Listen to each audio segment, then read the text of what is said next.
Hello বন্ধুরা, আজকে একটা নতুন জিনিস বানাবো যেটা আমার মেয়ের সব থেকে ফেভারিট। বানাবো করে কিন্তু বানানোই হয়ে ওঠে না। আজকে ফাইনালি আমি বানাচ্ছি, চলো দেখতে থাকো।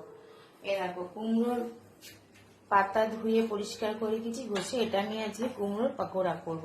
তো চলো, এই বাটির মধ্যে আমি কালো জিরে দিয়ে দিয়েছি, দিয়ে দেবো বেসন, দিয়ে দিলাম বেসন। ওর মধ্যে আমি দিয়ে দেবো পরিমাণ মতো নুন, তারপরে দিয়ে দেবো আমি চালের গুঁড়ো, যেটা দিলে মজবুত হবে, মজমজ করবে। চালের গুঁড়ো দিয়ে দিলাম। এবার দিয়ে দেবো একটু লঙ্কার গুঁড়ো। চলো এটাকে আমি ফেটিয়ে নিই আগে।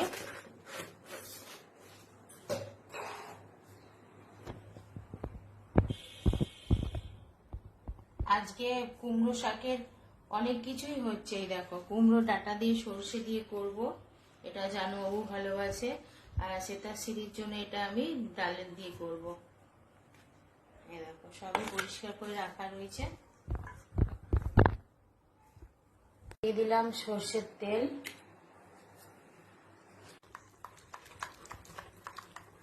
যত বেসনে ফেটাবে ততই আর কি খেতে ভালো হবে। চলো এবার মধ্যে আমি পাতাগুলো একটা একটা করে দিয়ে দিই।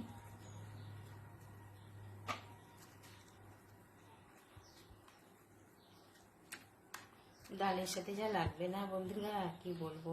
চলো, তেলটা গরম হয়ে গেছে।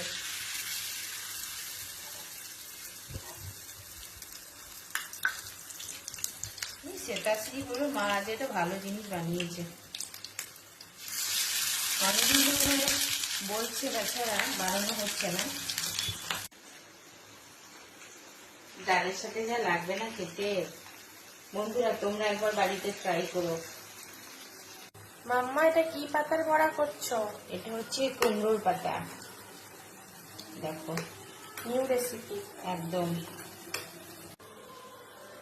এ দেখো বন্ধুরা,